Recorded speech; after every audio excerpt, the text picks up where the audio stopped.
top of non-woven polyester and then applies several tons of hydraulic pressure to complete the cuts. The result is 20 layers of flower petals. The worker wraps piles of 100 petals in elastic bands and sets them aside. Another worker places petals into a heated mold to give the fabric texture. Using a glue gun, a worker completes the flower's petal structure by assembling two different shapes of non-woven polyester petals. This is part of the flower head. In the coloring department, a worker paints the pieces of non-woven polyester using watercolor. She paints the edges of the flower heads in bundles of 100 at a time. The painted flower heads go into a microwave for 2 to 5 minutes. The dried flower heads now undergo silk screening one at a time using acrylic paint. Customers can choose among more than 50 different color patterns.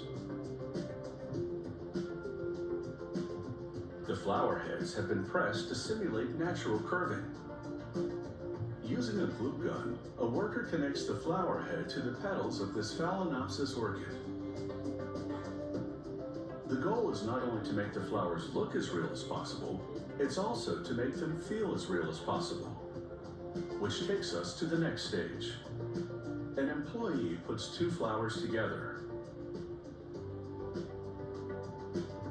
lines them up, then adds a stick, which will be held in the next point of the process.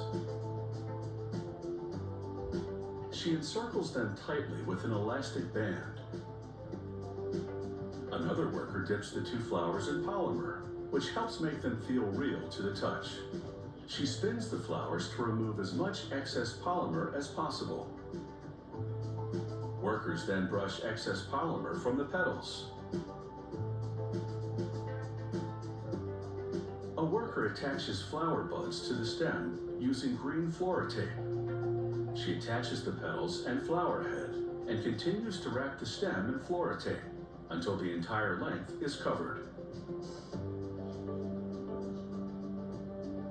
To make the leaves feel real to the touch, a worker dips them in polymer and wipes off any excess with her fingers.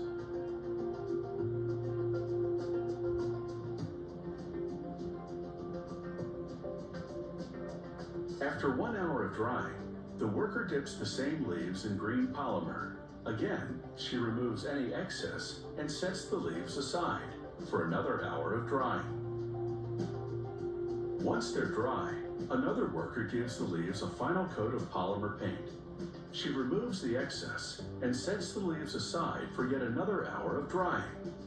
All the drying is done at room temperature. Now, coated with several layers of polymer, the leaves stick to each other.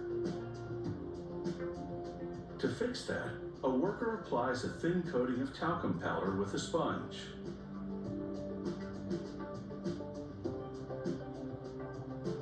The coating solves the problem of sticky leaves.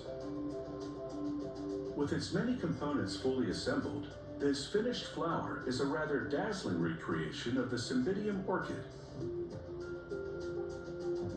Shipping these flowers requires careful packaging.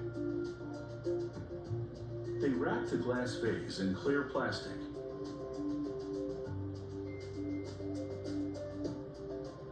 And place it securely inside a polystyrene base. The flower is lowered into the box upside down. The base is snug enough to keep the flower from moving inside the box, which the worker then seals shut